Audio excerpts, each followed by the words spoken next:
Piece വെട്ടി മാറ്റി. ഇനി നമുക്കാണ് ഫ്രണ്ട് വരേണ്ടത്. സാധാരണ ഫ്രണ്ട് പ്രിൻസസ് കട്ട് വരുമ്പോൾ ഈ തുണിയെ നമ്മളിങ്ങനെ നിവർത്തും. ഇങ്ങനെ നിവർത്തിയിട്ട് ഇതിനെ കോണോട് കോണിടും. ഇങ്ങനെ ഇടും. ഇങ്ങനെ ഇട്ടിട്ട് ഈ ബാക്ക് പീസിനെ ഇങ്ങോട്ടേക്ക് വെക്കും.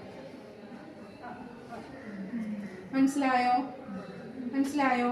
അപ്പൊ ഇവിടെ ഓപ്പൺ ഇല്ലാതെ ഫോൾഡ് ആയിട്ട് നമുക്ക് ഒറ്റ പീസിൽ ഫ്രണ്ട് പീസ് കട്ടിങ് കിട്ടും. അങ്ങനെ നമ്മൾ ഈ പീസിൽ വെട്ടിയാൽ ഇതിന് 15 ഇഞ്ച് കൈനീളം കിട്ടത്തില്ല. അതുകൊണ്ട് നമ്മൾ ഇട്ടിരുന്ന പോലെ തന്നെ തുണിയെ ഇടുക.